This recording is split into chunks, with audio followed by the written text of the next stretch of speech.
Bueno, ahí se está compartiendo la pantalla. Primero que nada, buenas tardes a todos los profes también, que tampoco los había visto. Ahí veo sus cámaras. Bueno, y de a poco se va sumando más gente. Recién todavía me estaban pidiendo autorización. Creo que esto de decir que empezamos a las 2:10 hace que la gente llegue un poquito después de las 2:10. Bueno, voy a tratar de abrir el doc sobre esto para poder abrir el chat y ir viendo lo que escriben por el chat, si es que Google se dio cuenta y arregló el bug que tiene, que nos esconde el chat o le deja de hacer scroll de algún momento para otro. Ahora voy a dar algo de información administrativa de la materia. Por favor, a los profes, si hay algo que me olvido de remarcar, háganme acordar. Primero que nada, vamos a abrir el práctico, así lo tenemos a mano. Eso es para que todos lo hagan también junto conmigo. Después, mencionarles, como todas las clases, que tenemos la bibliografía básica. Este es el capítulo 4 del libro Matemática Discreta con una computadora, que con mucho trabajo el fin de semana se los tradujimos para que todos ustedes lo puedan leer en español. Ese capítulo, años anteriores, no estaba en español. Esa es una traducción que hizo principalmente Carlos Areces, y yo colaboré en la corrección. Si llegan a encontrar algún error, les agradecemos mucho que nos avisen. Algún error de traducción, digo, ¿sí? La parte técnica debería estar bien porque está copiada del libro. Aunque hay años anteriores que algunos alumnos de Introducción a los Algoritmos encontraron un pequeño error en ese libro, en otro capítulo, y que le escribieron al autor, y el autor les agradeció y le dijo que lo iba a corregir, y es parte de las erratas ahora. Así que Introducción a los Algoritmos es parte de la corrección de este libro internacional, lo cual en ese momento nos puso muy orgullosos. Bueno, vamos a seguir ahora con el calendario. Como hacemos todas las clases, para saber en qué día vivimos, lo cual no es poca cosa en esta época. Es bastante difícil para mí y para mucha gente he escuchado saber en qué día viven. Bueno, hoy es lunes 13 de abril, por eso estamos teniendo clases. Hoy vamos a seguir con el tema de inducción, todavía estamos trabajando en el práctico 2. Después de la clase de hoy van a poder resolver el ejercicio 13 y de hecho hasta el ejercicio 14, que lo vamos a hacer juntos en la clase. Así que ahí estamos actualizando el calendario en tiempo real, como vieron recién. Bueno. Recordarles que el miércoles 22 es el primer parcial. Eso vendría a ser el miércoles que viene, no de esta semana, no se asusten, de la semana que viene. Para poder regularizar la materia, es necesario aprobar el parcial o el recuperatorio. Es importante mencionar en este momento que el recuperatorio también existe, así que el parcial no es la única instancia para poder regularizar la materia. El parcial, le preguntan cómo va a ser, como bien responden, es un parcial que va a ser virtual, y la clase que viene este miércoles que es el miércoles 15, o sea, dentro de 2 días, pasado mañana, vamos a hacer un ensayo de la técnica del parcial. Ahí están pidiendo ingreso. Lo que les estaba comentando es que vamos a hacer un ensayo de la forma en la que van a resolver el parcial y la que lo van a subir. En particular estamos pensando en 2 opciones. Una es que, o sea, les vamos a dar un formulario en el que ustedes van a ver los enunciados que tienen que completar. Va a tener un tiempo acotado el parcial dentro de los horarios de la materia, en este horario que estamos ahora. Y después de que vean los enunciados, lo van a poder resolver como ustedes prefieran, o en un documento de texto en el que ustedes escriban, o en una un documento de texto que puede ser .txt, preferiblemente, o si no, lo pueden resolver en un papel. Para aquellas personas que no tienen computadora, lo pueden resolver en un papel, sacarle una foto, y después el formulario les van a pedir que adjunten un archivo por ejercicio. O sea, de cada ejercicio que les vamos a tomar. ¿No me están viendo? Que preguntan si estoy ahí. ¿Hay alguien en chat? Se ve perfectamente, Lu, no sé cuál fue el problema. Bueno, van a poder subir un archivo por ejercicio. Entonces, o foto o escribiéndolo en un archivo de texto, ¿sí? Se supone que no deberían usar compilador durante el parcial. Eso es algo que no vamos a poder verificar, como tampoco vamos a poder verificar que no se pasen entre ustedes las soluciones, lo cual no es una idea que yo les estoy dando ahora, sino que es algo que probablemente ustedes ya hayan pensado antes. Una recomendación que yo les puedo dar es que el parcial es una instancia de aprendizaje muy importante. Está demostrado pedagógicamente que los parciales es un momento donde la gente aprende cosas que no se olvida nunca en la vida. Entonces, aprovechen a ustedes tratar de resolver el parcial. Acuérdense que hay un recuperatorio y que yo voy a ser súper flexible en el tema de regularizar la materia. Así que digamos, piensen en los ejercicios, ¿sí? Piénsenlos, traten de resolverlos ustedes. El feedback que ustedes consigan con lo que ustedes saben hasta el momento es lo que les va a servir para después aprobar el final cuando vayan a rendir esta materia, ¿sí? Y para saber cosas para el resto de su vida. Entonces, bueno, esa es la recomendación que les puedo dar. Con respecto al resto del calendario, yo quería que viéramos también un poquitito hacia adelante. Entonces, la clase que viene, por favor, participen, porque vamos a hacer el ensayo del parcial. Es algo no evaluativo la clase que viene, ¿sí? No vamos a corregir lo que ustedes hagan, de hecho pueden sacar una foto y mandar algo en blanco. La idea es probar la cuestión técnica, porque si tenemos algún problema, mejor saberlo con anticipación y no saberlo el mismo día del parcial. Entonces, eso es el objetivo del ensayo, no es evaluativo, es simplemente que ustedes puedan probar la metodología, porque ustedes saben llegar a un aula, sentarse en un banco y escribir en una hoja de papel, que es lo que se hace en un examen normalmente. Pero ni ustedes ni nosotros tenemos experiencia en esta modalidad de evaluación virtual. Por eso hacemos ese ensayo.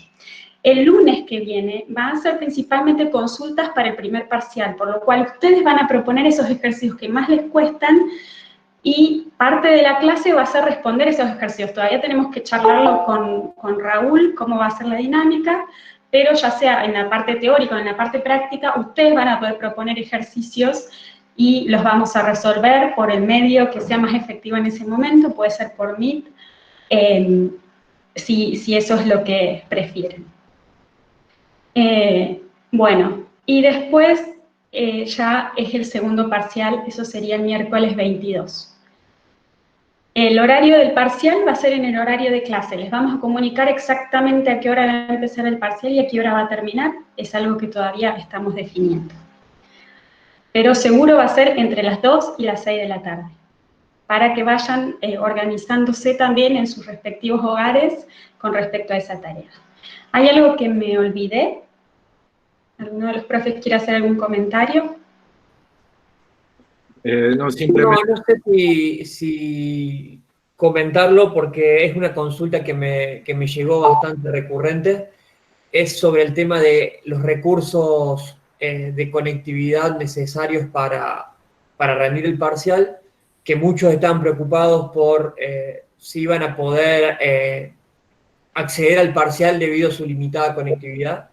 Y una respuesta a eso es que nosotros, la idea del parcial es que necesiten la menor conectividad posible, y es por eso de que una de las opciones va a ser que lo van a poder resolver en papel y poder sacar una foto y subir una foto. Es simplemente eso, es lo máximo de ancho de banda o de conectividad que van a necesitar para resolver el parcial. ¿Walter? Agregar, Lu, que si para el miércoles que viene no van a contar con una computadora o no van a contar con un celular con cámara de fotos como para mandar la solución, que se comuniquen con nosotros y vemos qué forma le damos al parcial.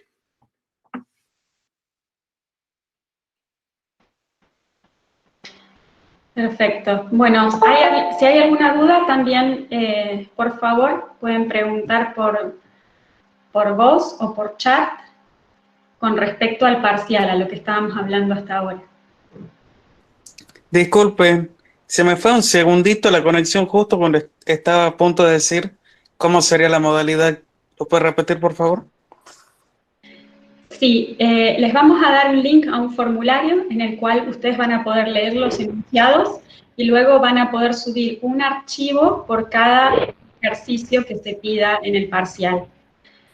Ustedes para resolver los ejercicios lo pueden hacer en un documento de texto, en algún lugar, digamos, en un editor de texto en el que puedan estar escribiendo, pueden subir después ese archivo, o bien pueden escribirlo en papel, sobre todo aquellos que no tengan una computadora, lo pueden escribir en papel y sacar una foto. Esto asume que o bien tienen una computadora o tienen un celular que puede sacar fotos.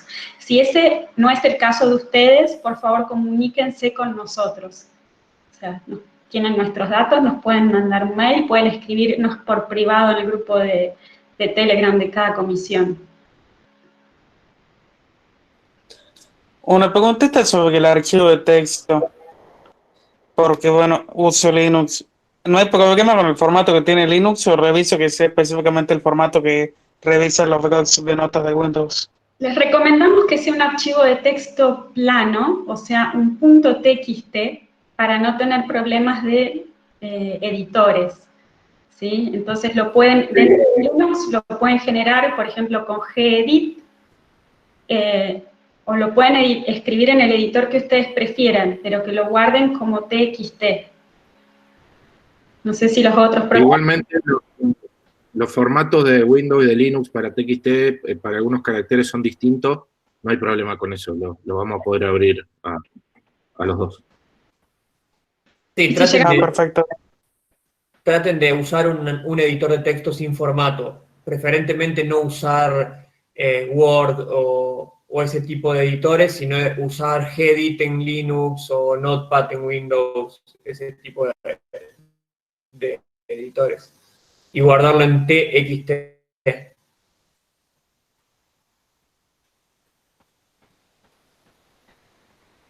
Cualquier otra duda que tengan con respecto a eso, también la pueden compartir por el grupo si todavía no se les ocurre y la quieren mandar por escrito. Así que esos serían los comentarios con respecto a el formato del parcial. Y para que ustedes puedan probar la metodología que van a querer usar, también les dije que pasado mañana, en la clase del miércoles, vamos a hacer un ensayo del parcial, de la parte técnica del parcial, que no va a ser evaluativa. Así que, por favor, vengan el miércoles que viene a participar de ese ensayo para ver si se encuentran con algún problema técnico. Ese ensayo va a ser justamente para probar que no vamos a tener problemas técnicos el día del parcial. Bueno, vamos a... Sí, eso es importante. Perdón, Lu, tenía justo un delay, te interrumpí. ¿Querías decir algo más? No, quería comentar solamente de que era importante lo del miércoles, este miércoles, que va a ser una instancia de prueba para todos los que todavía tengan dudas en cómo va a ser el parcial.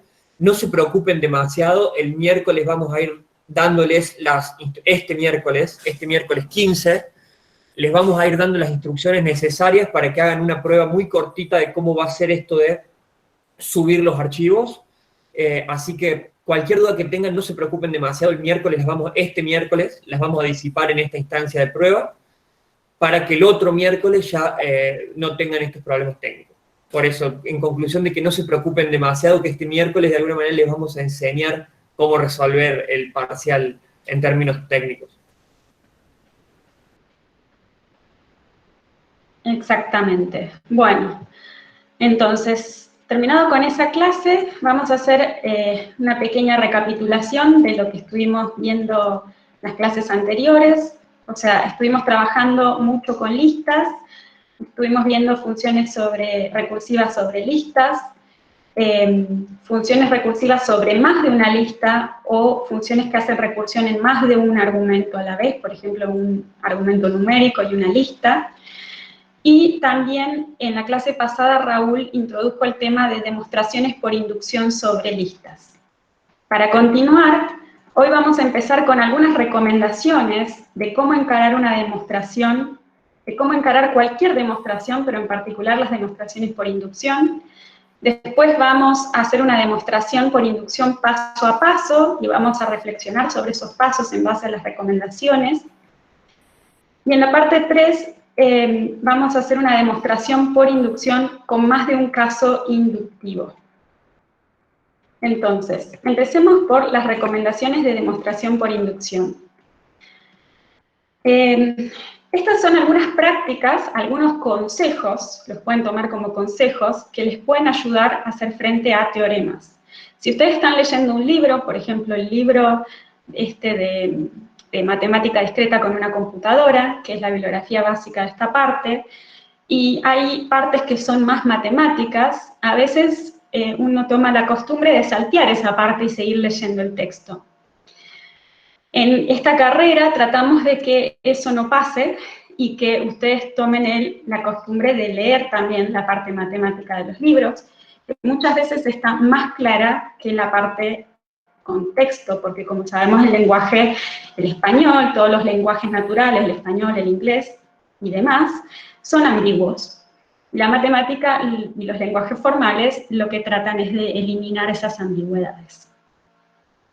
Entonces, cada vez que se enfrenten a un nuevo teorema, antes de intentar demostrarlo, o sea, el parcial dice, por ejemplo, si ustedes empiezan con el parcial, demostrar por inducción tal propiedad. Pero antes de empezar a demostrar y aplicar, como a veces yo les digo a las demostraciones por inducción, la máquina de hacer chorizos, que es lo que muchas veces terminan haciendo, aplicando un método sin tratar de entender qué es lo que está pasando,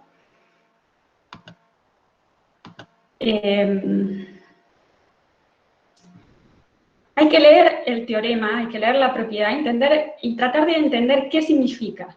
Y decirlo en español, qué es lo que está tratando de hacer qué es lo que me está demostrando. ¿Y para qué sirve, no? ¿Qué es lo que estoy demostrando, lo que me piden que esté demostrando? Y ¿se me ocurre alguna posible aplicación? ¿Por qué querría demostrar esto? Si, por ejemplo, tenemos una igualdad, ¿se puede pensar en alguna situación en la que hay alguna ventaja de reemplazar un lado con el otro? Y hoy vamos a ver un ejemplo de esto, una demostración en la que tenemos una ventaja práctica de reemplazar una parte por la otra. Después, una recomendación es probar el teorema en algunos ejemplos pequeños. Me invento una lista XS y la reemplazo en todos los lugares donde aparece XS, y me fijo si aunque sea para esa lista es cierto. Si llego a tener la suerte o mala suerte de que justo el ejemplo que yo pensé no funciona, bueno, ahí por ejemplo se dieron cuenta de que el profesor escribió mal el enunciado del parcial.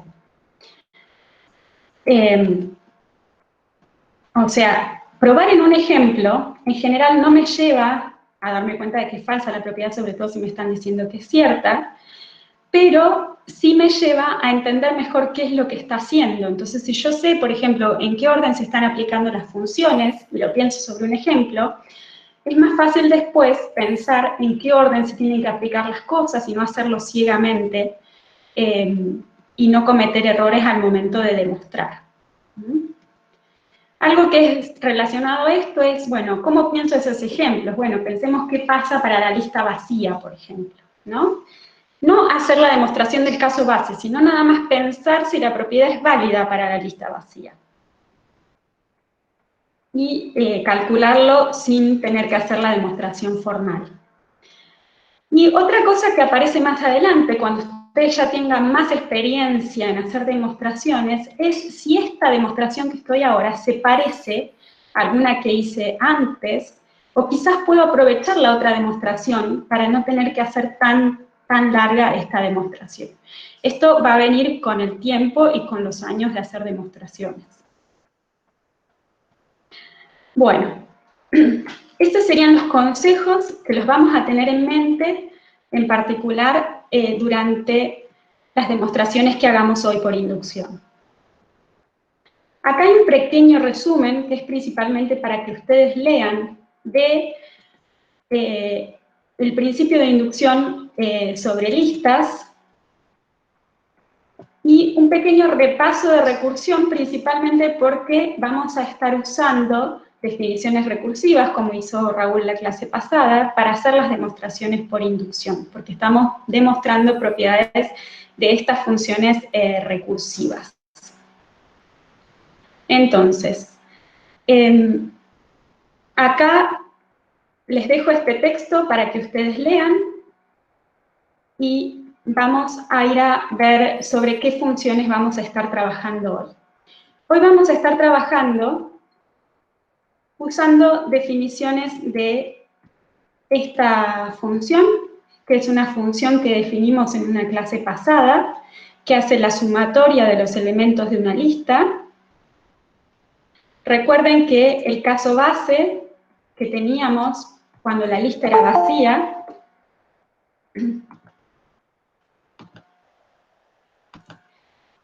recuerden el caso base que teníamos en la función sum, cuando la lista era vacía nos daba 0, cuando la lista tenía 1 o más elementos, lo que hacía era acá la llamada recursiva sobre la lista XS, o sea, sobre una lista un poquito más chica que la que estamos recibiendo.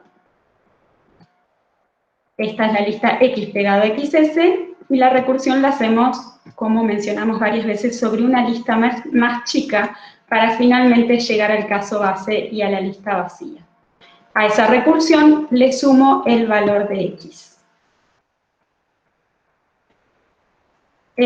La otra función con la que vamos a trabajar es también una función que definimos en clase, y también hay un video, de los videos cortos que están en el aula virtual, que otro profesor explica, Mauricio creo que es, la función más y cómo implementarla.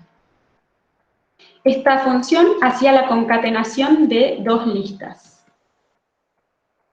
En este caso, cuando la vimos todos juntos, vimos que teníamos la opción de bien hacer recursión sobre el primer argumento, otra opción hubiera sido hacer recursión sobre el segundo argumento. El problema es que si hacíamos recursión sobre el segundo argumento, teníamos que usar el pegar al final, o pegar a derecha, que es un operador que no lo tenemos definido en Haskell, y había que definir esa otra función también, para poder hacer recursión sobre el segundo argumento. Ahora, el teorema que vamos a saltear ese texto y se los dejo para que ustedes lo lean después. En realidad ese texto tiene un poco una solución a la pregunta que les voy a hacer ahora, así que ahí les doy una forma de ayudar a tener ideas para la pregunta. Y la pregunta es, yo tengo que demostrar, me dicen en el ejercicio 14, demostrar esta igualdad. Vamos a leer el enunciado. Primero, leámoslo juntos. Está haciendo sum de la concatenación de dos listas, y dice que eso es igual a sum de una lista más sum de la otra lista. Fíjense que si todavía de leerla así no llegó a entender, una herramienta muy útil es hacer un ejemplo de esto.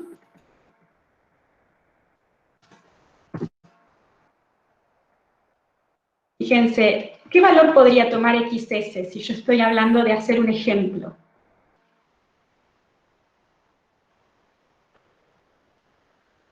A ver, debe haber más cosas en el chat y yo no las estoy viendo.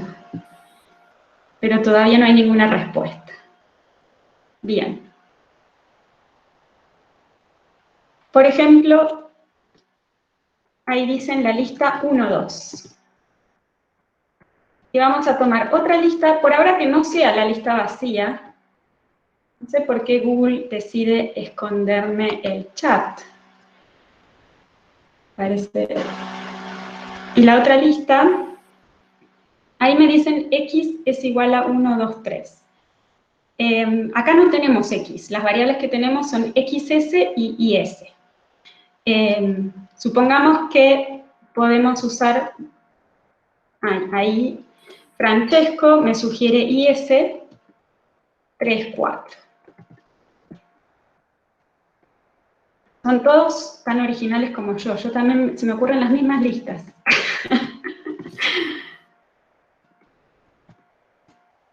Bien, si la reemplazo en un lado, la tengo que reemplazar en el otro cuando yo armo un ejemplo. ¿Sí? Tengo que hacer los reemplazos de forma consistente. O sea, yo acá había reemplazado xs por esto, y es para sumar fácil, sí, tienen razón. Es para sumar fácil que elegimos estos ejemplos chiquititos. Entonces, esta era IS y también tengo que poner esta misma IS acá, sí o sí, no puedo poner otra cosa ahí. Bueno, ahora si lo voy resolviendo a este ejemplo, todavía no estoy demostrando nada, estoy pensando en una lista en particular. Entonces, si lo resuelvo, esto me da sum de ¿qué?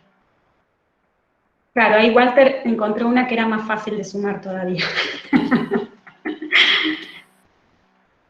Me da sum de 1, 2, 3, 4.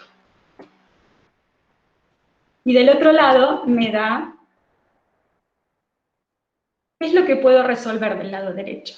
¿Puedo resolver la suma, el más que tengo acá?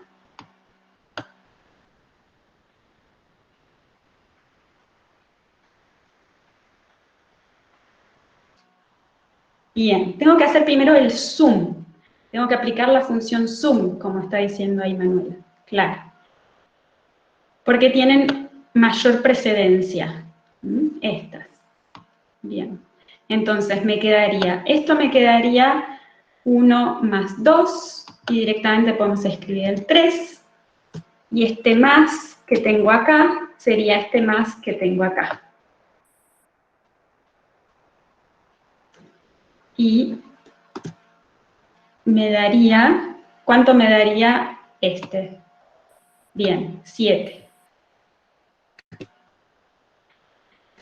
Y ahora, sum de 1, 2, 3, 4.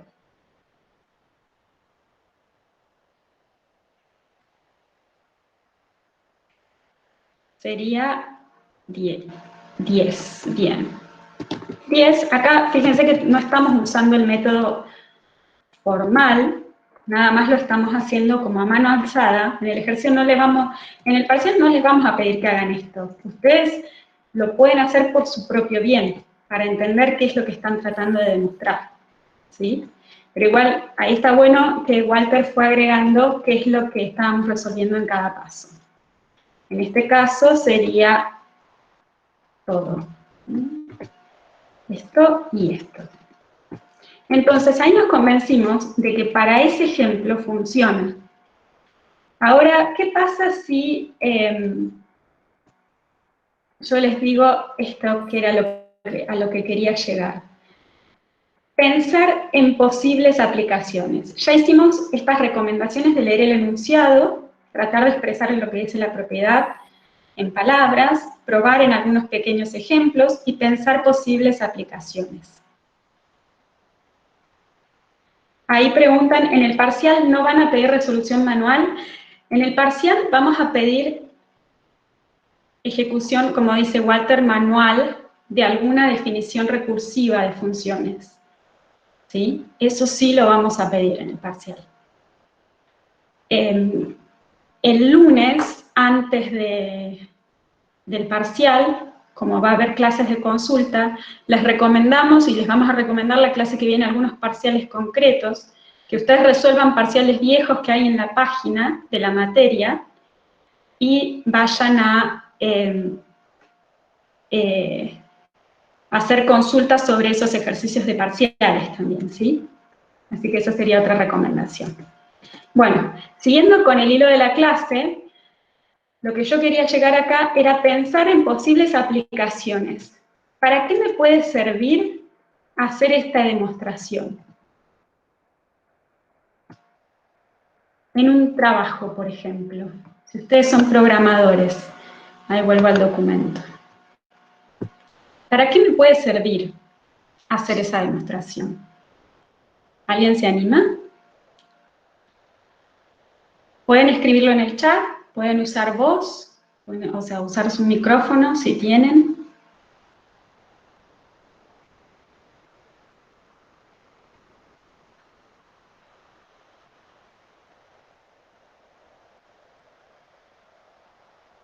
Supónganse que ustedes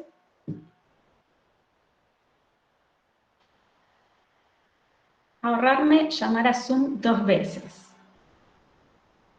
Alguien dice ser más eficiente. ¿En qué sentido ser más eficiente, Leandro?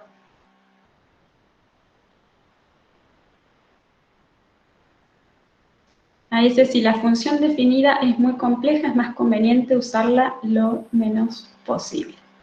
Sí, eficiente generalmente es ahorrarse tiempo. En realidad, les voy a dar una pista. O sea, tenemos esta implementación y para hacerlo más eficiente, o sea, que esto se calcule en menos tiempo, vamos a usar esta, en la que hacemos zoom por acá y después hacemos esto. Una buena razón para otros reemplazos es que el código sea más fácil de leer. Esa es una buena razón. Y lo vamos a ver en el próximo ejemplo, en el ejercicio 13. En este ejercicio, en realidad, es una razón que por ahí es más fácil de que se nos ocurra así de solo mirarlo. Supónganse, les cuento una pequeña historia. Supónganse que ustedes trabajan para una despensa que ahora está haciendo delivery a domicilio. Y tenían una página web en la que les llegaban, o sea, antes también hacían delivery, pero tenían mucha menos demanda. Ya saben por qué, ¿no? Estamos todos en nuestras casas y mucha gente tratando de pedir entrega a domicilio. Entonces les llegaban muy poquitos pedidos, les llegaban pedidos de 2 barrios. De un barrio les llegaban, no sé, 10, por ejemplo, 100 pedidos, de otro barrio les llegaban otros 100 pedidos. Entonces ustedes concatenaban los 100 pedidos de cada barrio en 200 pedidos y hacían la suma de eso para calcular cuánto deberían tener en la caja, ¿no? Resulta que ahora la demanda subió muchísimo y esta suma les está demorando demasiado tiempo. Ya no funciona que, digamos, no lo pueden hacer en tiempo real, ¿sí? Demora demasiado tiempo.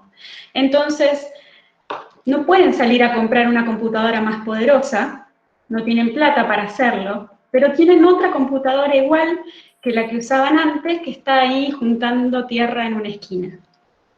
Entonces, tienen 2 computadoras iguales.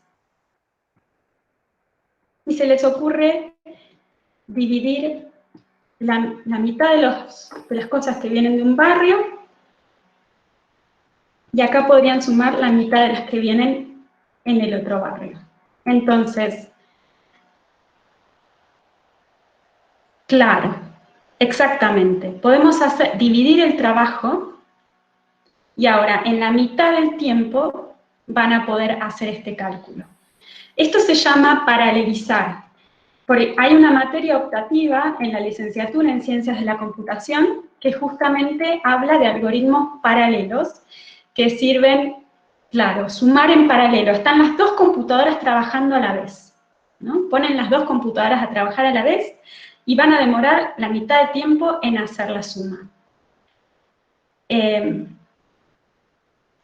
La materia, el nombre exacto, el profesor es Nicolás Bolowick de esa materia. Es una materia optativa que es, creo que es procesamiento paralelo. es la única materia en la que se ven algoritmos justamente que hacen esto, que paralelizan. No sé si hay algún profe que dijo algo, no. ¿Se acuerdan cómo se llamaba la materia? Bueno, es una materia muy recomendable. Nico Golovic es muy buen profe.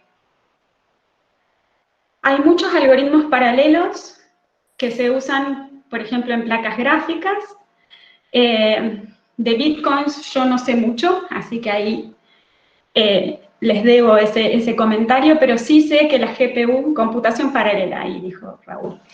Sí sé que las unidades gráficas de las computadoras se usan para paralelizar cálculos.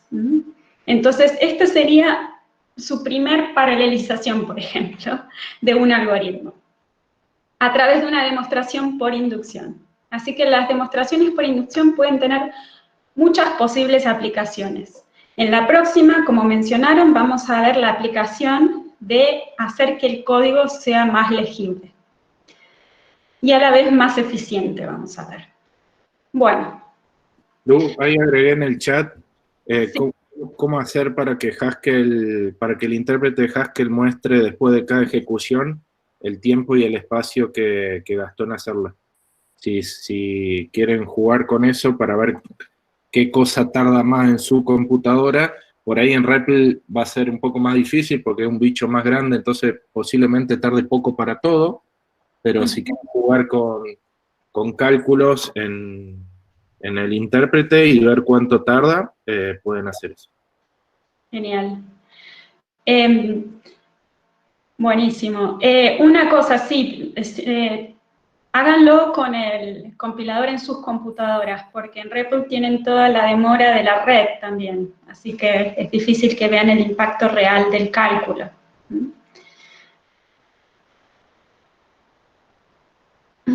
Buenísimo.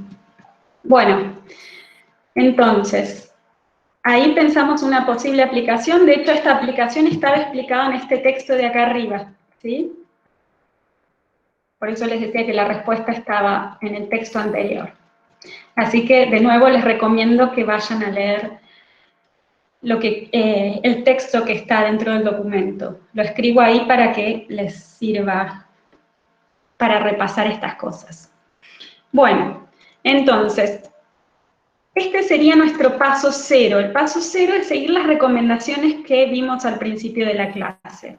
Ahora, el paso 1, como mencionó la clase pasada Raúl, es escribir las definiciones de las funciones recursivas y tenerlas bien presentes, porque son los ladrillos de nuestras demostraciones. Con estos ladrillos vamos a construir nuestra demostración. Antes de ponernos a pensar en cómo hacer la demostración, les pedimos siempre que escriban la hipótesis inductiva, y ese sería nuestro paso 2, y que escriban la hipótesis inductiva porque, sobre todo, para que no se olviden que la tienen que usar.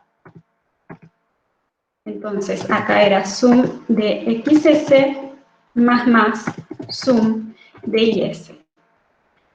¿Qué pasa si yo me confundo y acá escribo IS y acá pongo XS? ¿Sigue funcionando esto?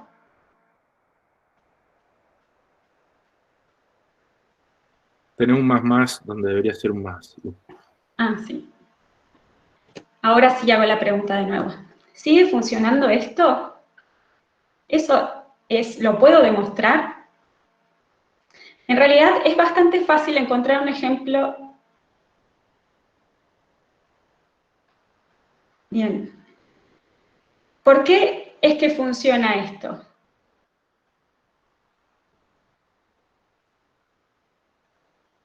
Si lo tengo que justificar. Exactamente, porque la suma es conmutativa. Y en realidad, que las computadoras van a hacer el trabajo al revés, digamos, como la suma es conmutativa acá, no importa si yo esto se lo mando a la computadora 1 y esto a la computadora 2, o esto a la computadora 2 y esto a la computadora 1.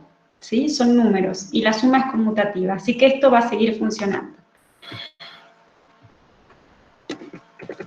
Pero a veces puede ser que estos pequeños cambios nos lleven a que algo no funcione, y entonces tengo que volver a chequear el enunciado. Bueno, vamos entonces ahora, después de que dimos un ejemplo, que pensamos cuáles son las posibles aplicaciones, que revisamos las definiciones recursivas de los operadores, a demostrar el caso base.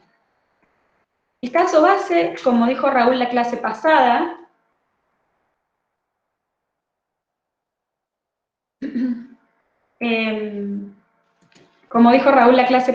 tenemos que fijarnos cuáles son los casos base de las funciones que nosotros estamos analizando para poder definir cuál va a ser el valor de nuestro caso base. En general, vamos a tener que el caso base es la lista vacía, como cuando nos movemos a los números, el caso base va a ser en general el 0.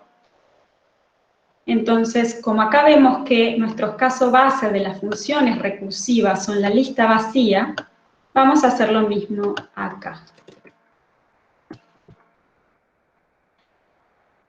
Ahora, ¿cuál de las 4 igualdades que tengo acá puedo usar en este paso? ¿Y qué es lo que tengo que subrayar?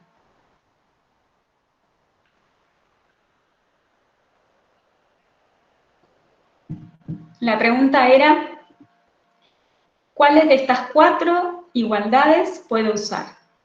Puedo usar la 3. Bien. Puedo usar la 3.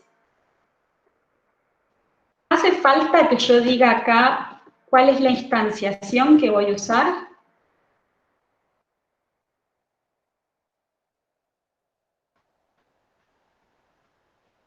Me dicen que sí. Si yo lo pongo, no está de más, porque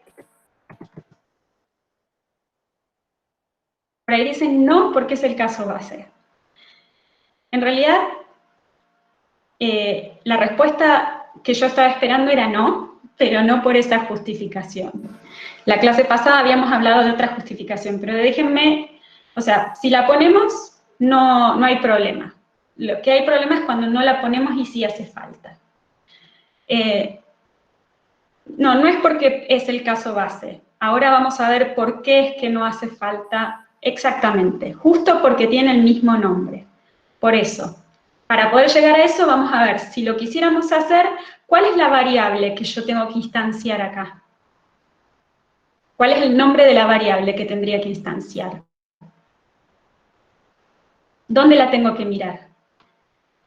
La tengo que mirar acá, ¿sí? En la regla 3 que yo estoy usando, es IS. Entonces, IS la voy a instanciar ¿con qué? IS la voy a instanciar con IS, porque para saber lo que tengo que escribir del lado derecho, tengo que mirar acá arriba. Entonces, como tienen exactamente el mismo nombre, entonces a esto le llamamos, es la identidad, tienen exactamente el mismo nombre, no haría falta que yo escriba la instanciación. Cuando no es el caso que tienen exactamente, sintácticamente, los mismos caracteres, ¿sí? Como tengo acá IS, que lo puedo copiar y pegar de un lado para el otro, cuando no ese es el caso, entonces sí o sí tengo que escribir la instanciación. Bueno, entonces ahora cuando aplico este paso, ¿qué escribo acá abajo? Tengo subrayado, siempre lo tengo que copiar, y después tengo que poner IS, en principio sería entre paréntesis, aunque en realidad acá los paréntesis no harían falta, ¿sí? Porque ya directamente tengo una sola variable. Bien, entonces,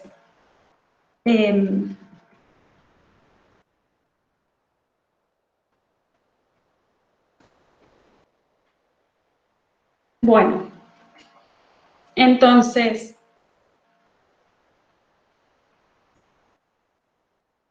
¿qué puedo aplicar en este paso?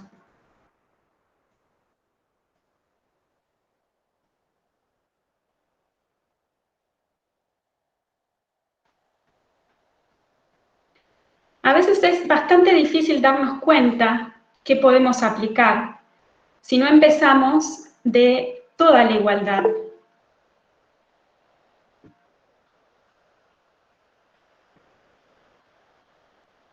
A ver, vamos a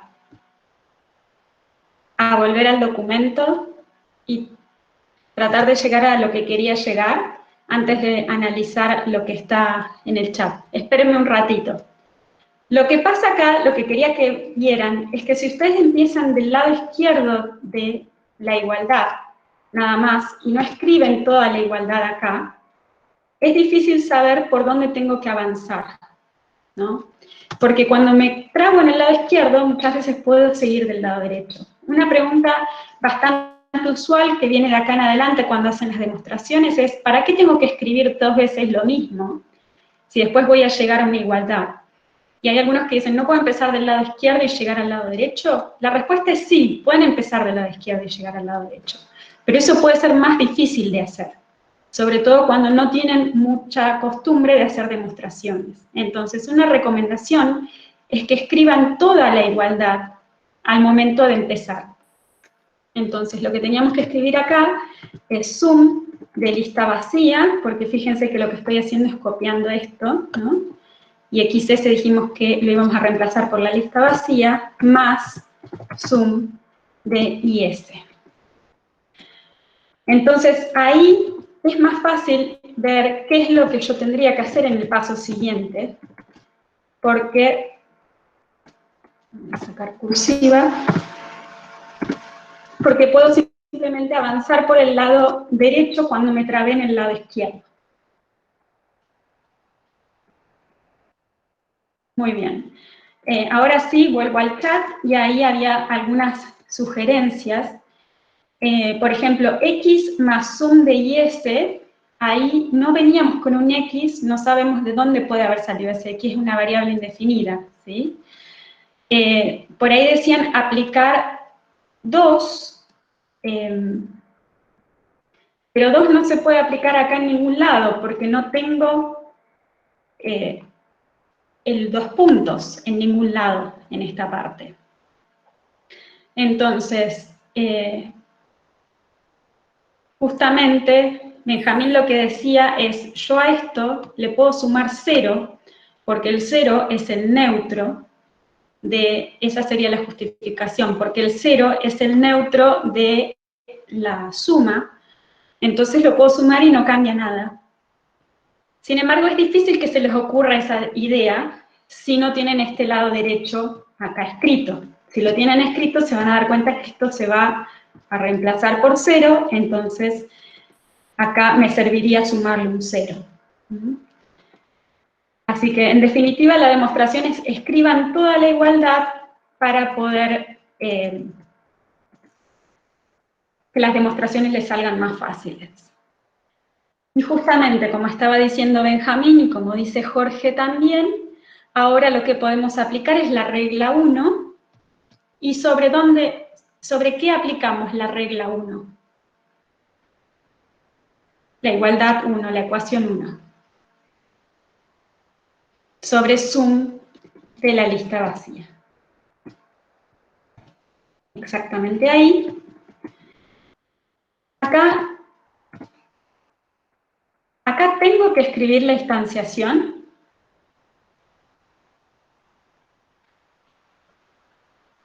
¿De qué variable?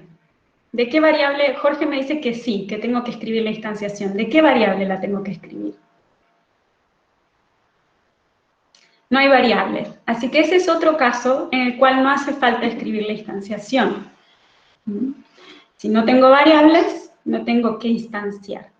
Por lo tanto, me alcanza simplemente con reemplazar el lado izquierdo, o sea, acá tomé esta regla.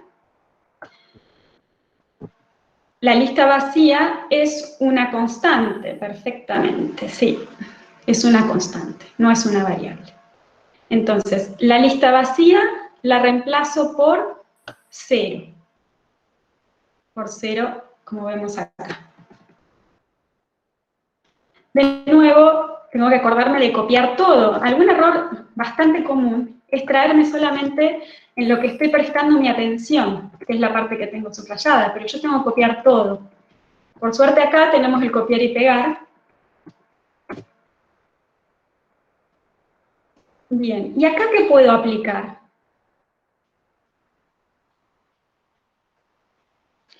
¿Puedo terminarlo en un solo paso a esto?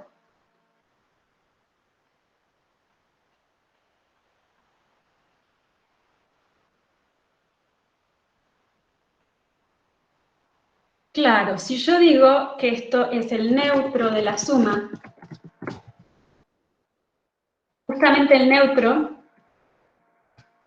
no importa que tenga yo acá o acá, puedo decir, esto es justamente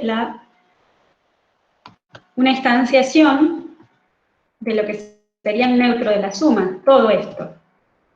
Así que yo podría acá subrayar todo y terminar en true. ¿Alguna duda con eso? Vamos a hacer, creo que no quedó nada por abajo, yo ya desconfío del scroll de ese chat. Instanciación me refiero a esto. Acá en los casos base generalmente no necesito, con instanciación me refiero a las variables que forman parte de las ecuaciones en los primeros pasos, serían esta parte.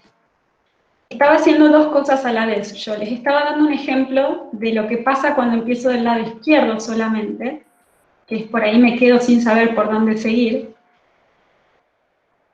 Pero hagamos un repaso de lo que hicimos. Bueno, entonces, en el caso base, un repaso del caso base. Yo tengo acá sum de la lista vacía, más, y S. Si yo hubiera tenido todo esto al empezar, podría haber aplicado no solo la regla que apliqué, que es el 3, que es de lo que está subrayado, sino que también podría haber trabajado sobre el lado derecho. ¿Qué regla podría haber aplicado sobre el lado derecho en este paso? ¿Qué regla se puede aplicar ahí sobre el lado derecho en ese paso?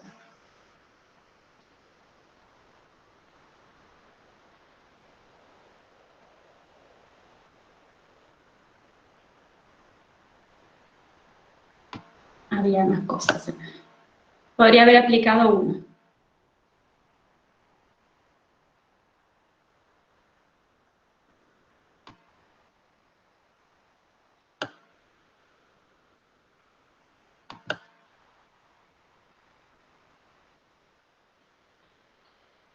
Bien. Entonces, en este paso podría haber aplicado uno, lo podría haber aplicado acá. Esas son las dos opciones que teníamos en este paso. Decidimos aplicar el 3. El 3, fíjense, tenemos que todo el tiempo tener a mano las reglas. El caso 3 es este, que me dice reemplazar la lista vacía más IS por IS. Entonces,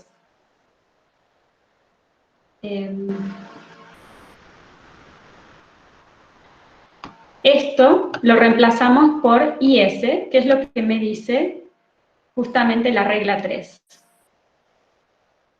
que es esta de acá.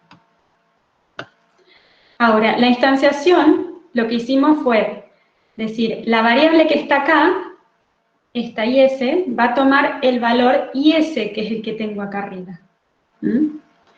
Entonces, por eso es que acá escribimos IS también.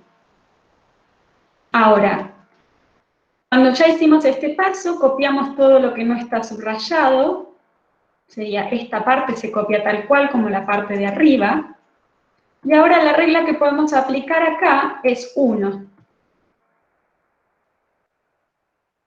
Acá aplicamos 1, y 1 nos dice reemplaza sum de la lista vacía por 0.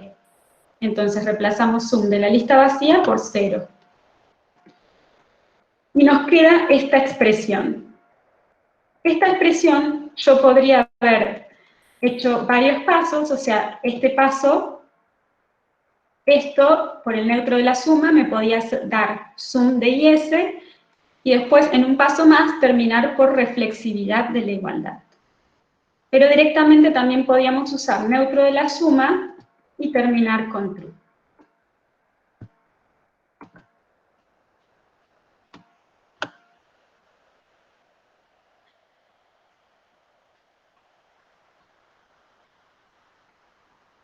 Algo importante acá es, tenemos que entender las definiciones recursivas para poder saber qué es lo que están haciendo estas dos funciones que tenemos acá.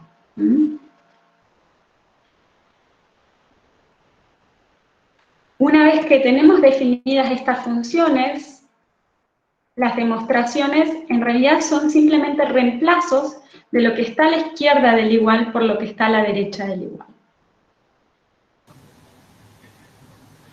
Un comentario, Lu, perdón. Sí. Que es algo importante de que si bien es necesario entender recursión e inducción, porque, bueno, si estamos haciendo una demostración por inducción y no entendemos la recursión de la función, es como que de alguna manera estamos haciendo un poco de trampa y estamos de alguna manera haciendo pasos mecánicamente. Sin embargo, algo que solemos hacer para no arrastrar errores es que las demostraciones por inducción, en las demostraciones por inducción nosotros ya le damos la función recursiva y no la tienen que definir ustedes. De esta manera, si ustedes, porque si no, si ustedes cometen un error en la función recursiva, después van a arrastrar ese error en la demostración por inducción. Por lo tanto, lo que hacemos es, le damos ejercicio de recursión, le evaluamos el ejercicio de recursión por un lado, pero en los ejercicios de inducción, nosotros le damos la función recursiva y ustedes tienen que solamente hacer inducción, no hacer las dos cosas al mismo tiempo para evitar más errores de alguna manera. Sí, o sea, en el parcial ustedes van a recibir estas definiciones ya dadas, por ejemplo, si tuvieran que hacer la demostración de esto.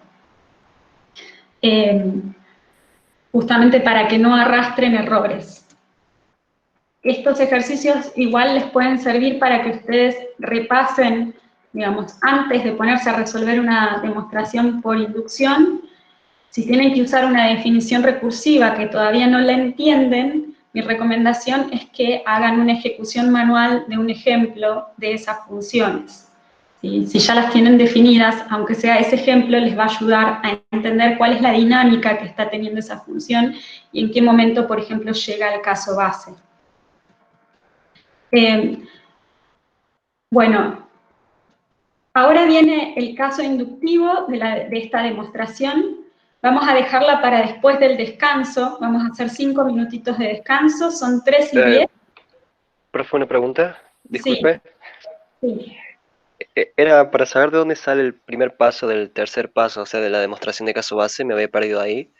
¿De dónde ¿Este se caso? construye? Sí, el primer paso. ¿Este paso? Sí. Bien. Este paso,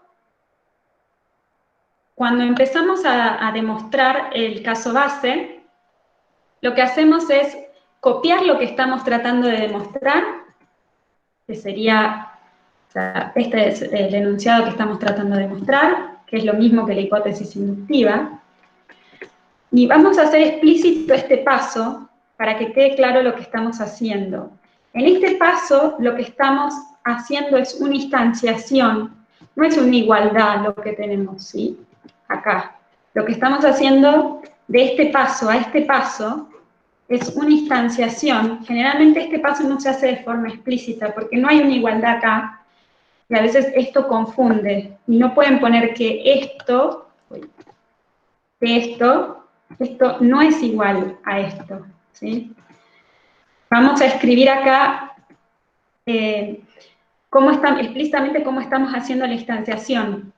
Pero cuando ustedes hagan el caso base, empezamos directamente a describirlo con la lista vacía. Entonces, la instanciación que estamos haciendo acá es reemplazar XZ XS, instanciarlo por la lista vacía. Fíjense que la diferencia que hay entre este paso y este paso es simplemente reemplazar todas las instancias de XS por la lista vacía. Para que no les quede escrito tan formal, vamos a escribirlo con texto. Para demostrar el caso base de esto, vamos a sacarle negrita acá.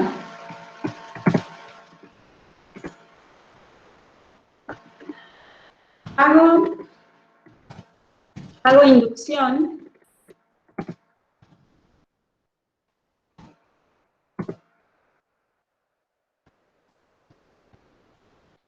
sobre la primera lista y reemplazo el XS por la lista vacía. Ahora vamos a charlar por qué hicimos eso.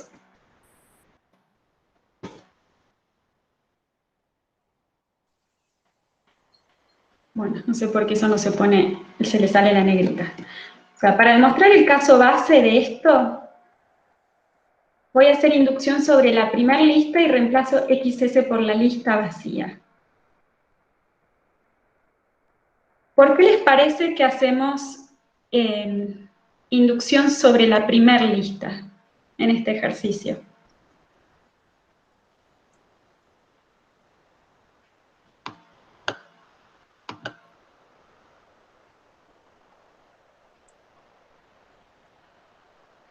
¿Alguien sabe? ¿Me están escuchando?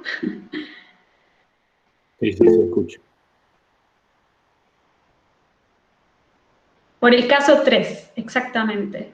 Por el caso 3. Cuando empezamos esto y dijimos que íbamos a reemplazar esto por la lista vacía, nos fuimos a fijar en los dos casos base, pero no hice suficiente hincapié en decir que este caso base es el que nos va a afectar primero, porque lo que primero se resuelve cuando lo trabajamos sobre el ejemplo es la concatenación.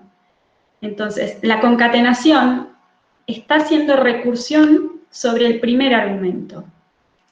Por lo tanto, nosotros tenemos que hacer inducción también sobre el primer argumento. ¿Mm? Esto es, para aclarar, esto es una decisión que tomamos nosotros para hacer la demostración, ¿no? Bien, podría ser una decisión mal tomada, de experiencia, en función de cómo vemos que están definidas las funciones que involucran esta propiedad, esto es sum y concatenar, nos hace creer que es una buena decisión. Podríamos chocarnos contra una piedra y descubrir que hacer inducción sobre la variable XS no era la forma de demostrar esa propiedad, y que la forma de demostrar la propiedad era hacer inducción sobre IS, o lo que es peor, hacer inducción sobre las dos variables, que es algo que creo que excede el alcance de este curso, pero al final del día es una decisión que estamos tomando nosotros sobre qué variables vamos a hacer inducción, esto es, sobre qué variables vamos a reemplazar después de nuestras demostraciones por lista vacía o lista no vacía en función de lo que sea necesario.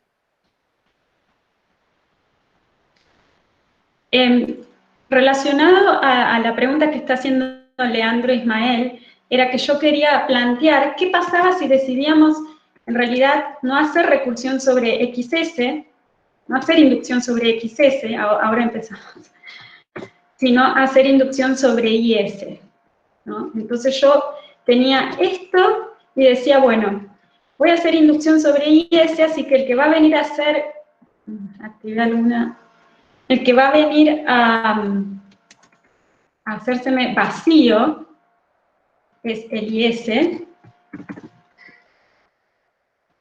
y acá el IS. Y fíjense, miren acá al lado izquierdo.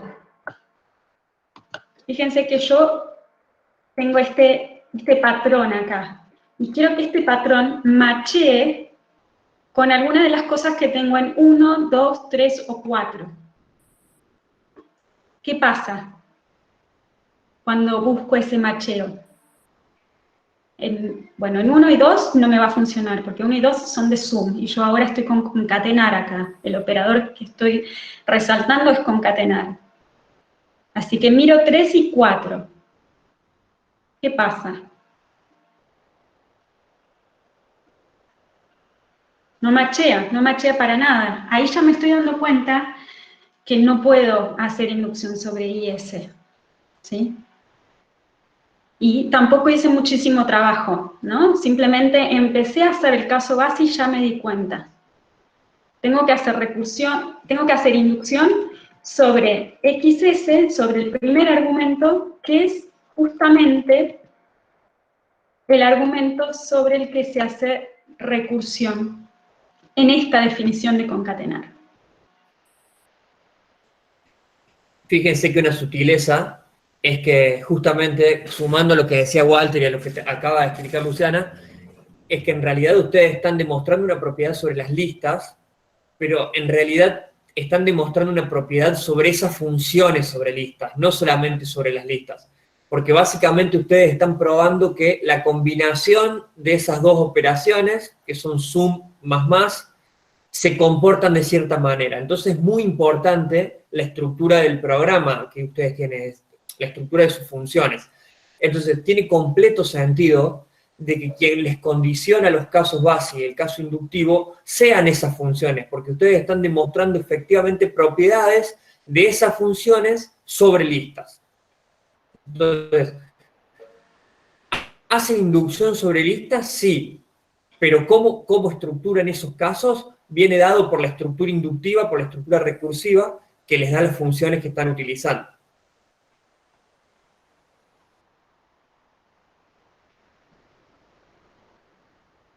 Exactamente.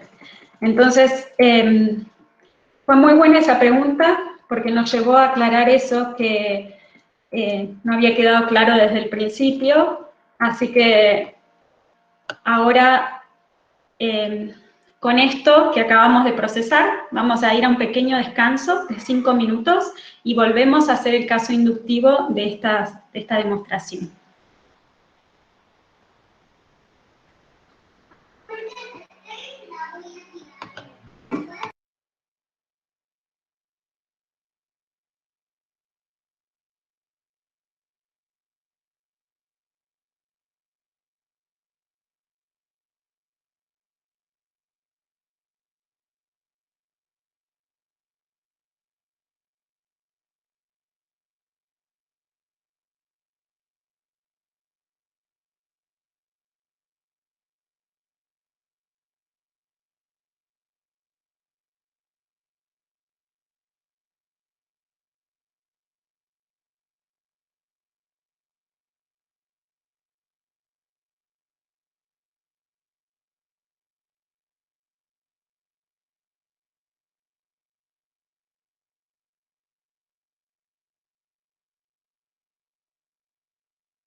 Profe, disculpe, sigue presentando.